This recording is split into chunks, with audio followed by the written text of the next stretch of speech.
This game is going to be the greatest open world Star Wars game ever, and in this video I'm going to be telling you why. It's called Starfield and it releases this week. But before we do get into the reasons why this is going to be an absolutely incredible open world Star Wars game, make sure you do subscribe to this channel because I'm going to be bringing you some awesome videos relating to this game when it does release, including Star Wars mods and more, which I will get into later on in this video. If you have not been living under a rock, you'll know what Starfield is. It's the next open world RPG coming from Bethesda Game Studios. It has been in development several years, and it is easily one of the most anticipated games of the last decade, potentially of all time. If you genuinely don't know what this game is, here is a quick summary.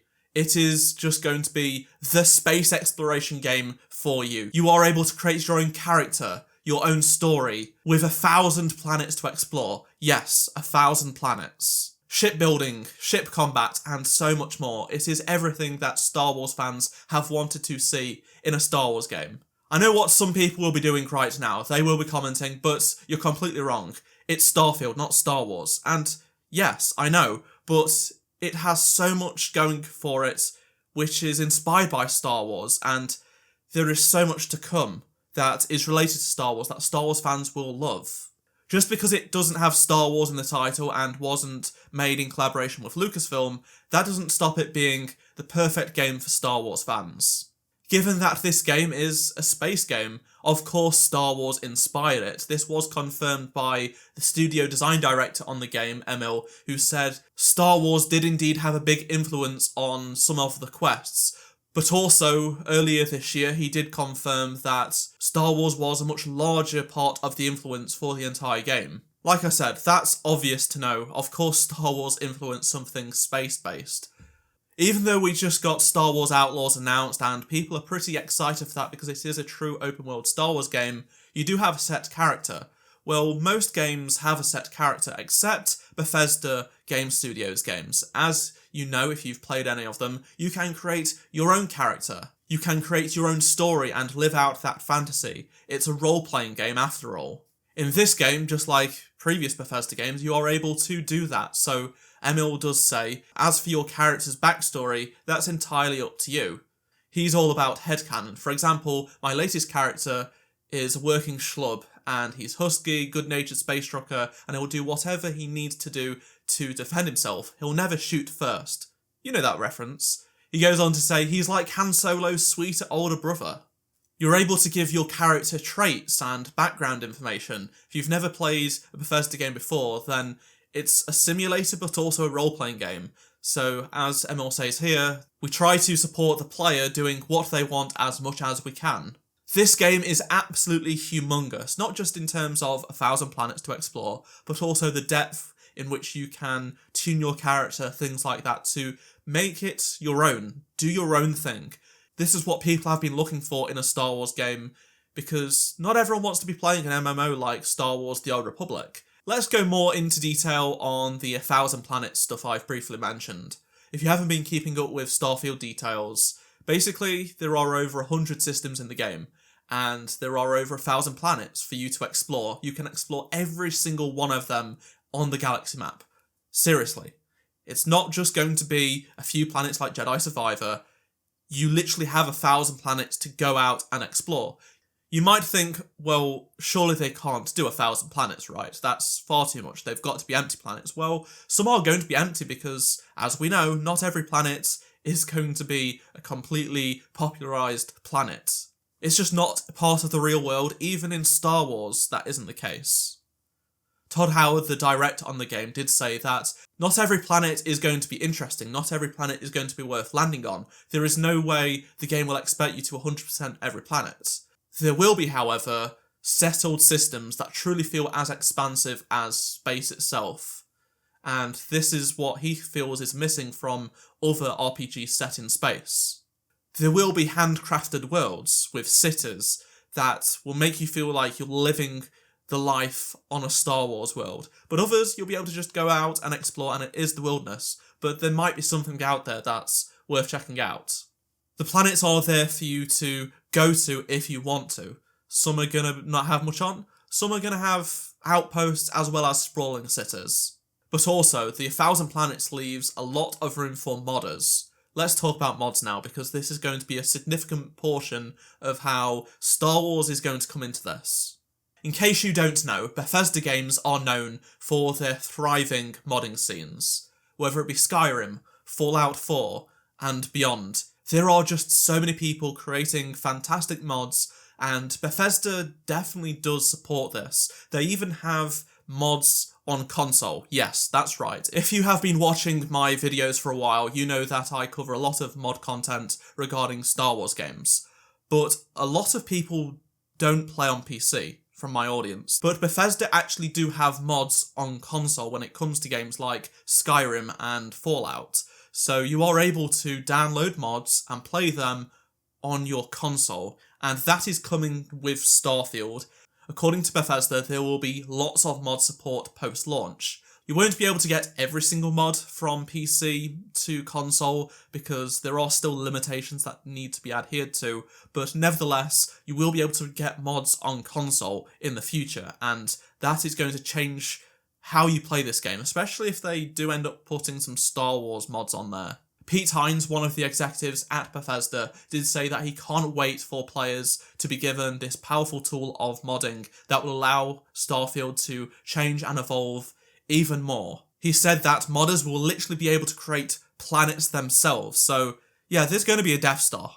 Someone is definitely going to make the Death Star, and Coruscant, and Naboo, Camino, and more. It's going to happen. I've got some stuff up my sleeve for modding when it comes to Starfield, so make sure to stay subscribed for that because you won't want to miss anything I've got coming. Mods aren't just limited to new planets and things to do on planets, but you're going to be able to get characters from Star Wars into the game, armour from Star Wars, weaponry. That's what all of the other Bethesda games have received. Starfield will be no different, but it will make far more sense to have it in this game than any other. There are no lightsabers in Starfield, but that's where mods come in.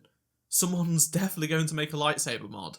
Want to play as Luke, Anakin, Obi-Wan, a clone trooper? People will mod them in for you. If you don't want to play Starfield without Star Wars mods, that's fine. Just wait for the mods to release, and then you can play Star Wars in Starfield. I now want to talk about shipbuilding and combat, because this is something that people have been wanting for quite some time, but when we've had a really good implementation of ships in Star Wars games recently, such as Star Wars Squadrons, people then think, actually, no, I just want to go around shooting people with guns. But they've not been able to actually create their own ships and go from planet to planet, and this is what this game does. Yes, in LEGO Star Wars The Skywalker Saga, you are able to go from planet to planet, but this is completely different. You are able to literally build your own ship however you want. Seriously, look at this.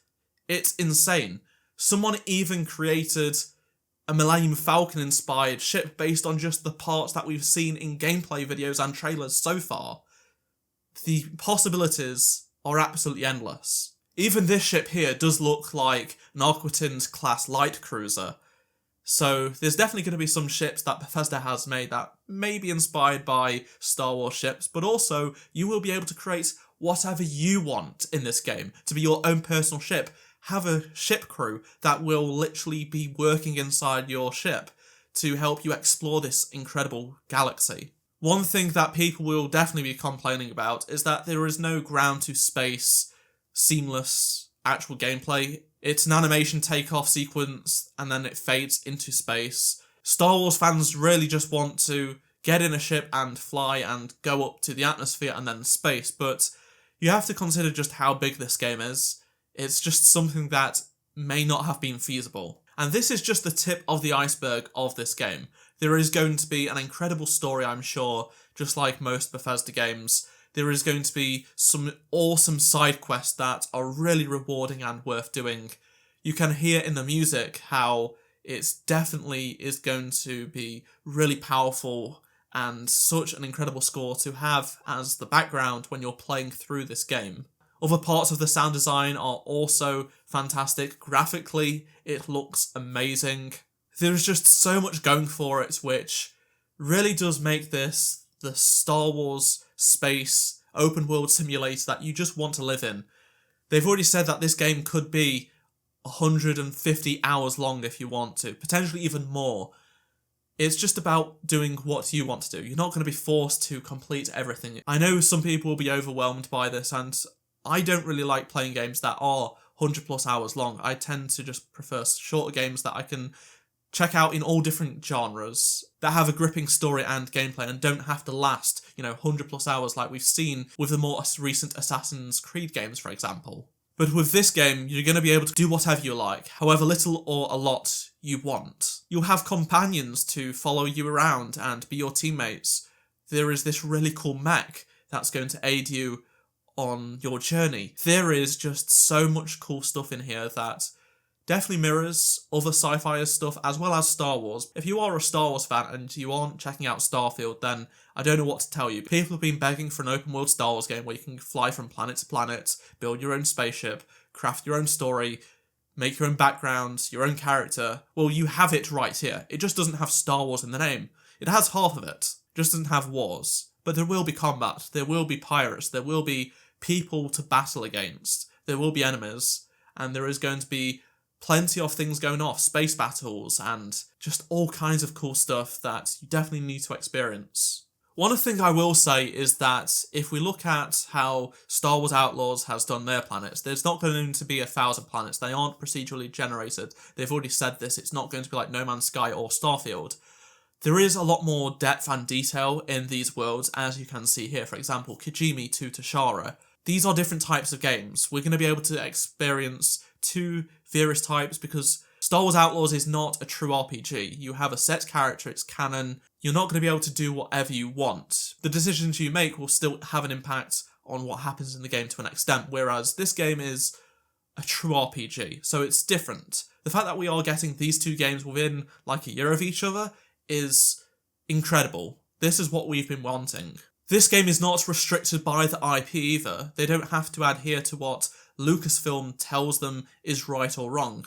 They don't have to come up with compromises when it comes to, oh, well, this doesn't fit with this thing because of this media going on or what's going to come out. They have been able to create their story and tell it however they want, regardless of rules. They can do whatever they want. And that's something that Star Wars games will always have a point against them. As much as I do like canon Star Wars games, I'm glad they are canon. You can't just do things. There are always things in Star Wars that don't make sense, canon or not, so they aren't restricted in this game for that. Another comment I will see for sure is lightsabers. Where are the lightsabers? I can't use a lightsaber. I just want to use a lightsaber and go around and kill people. Yeah, but you just had Jedi Survivor just a few months ago. Not everyone has even completed it yet. It's not a true open world, it's a semi-open world, but it is one of the best Star Wars games we have gotten. Starfield doesn't need lightsabers to be a masterpiece. You don't need a lightsaber to have a good story. We've seen that with Andor, one of the greatest pieces of Star Wars media ever, with no lightsabers. You don't need lightsabers to be good. Star Wars Outlaws is in the same boat. People are complaining that Kay doesn't wield a lightsaber. She doesn't need to. In Starfield, you're going to be able to explore and do your thing without a lightsaber. Also, as I mentioned earlier, you could just mod in a lightsaber when it does eventually happen. Starfield will be in your hands on Friday, the 31st of August. This is for the early access period of 5 days for premium edition purchasers, but if you don't get the premium edition, you'll just have to wait 5 more days until September 6th. But this game has been a long time in the making. I am so excited to see what the developers have done. I can't wait to see their work, and I can't wait to make content on something that's close to Star Wars but isn't Star Wars. I'd love to hear your thoughts on anything I've talked about in this video down in the comment section below. If you enjoyed this video, please do drop a like. Subscribe so you don't miss any future videos, and if you did miss any of my previous videos, click on the playlist on screen right now, and I shall see you in my next video. Goodbye.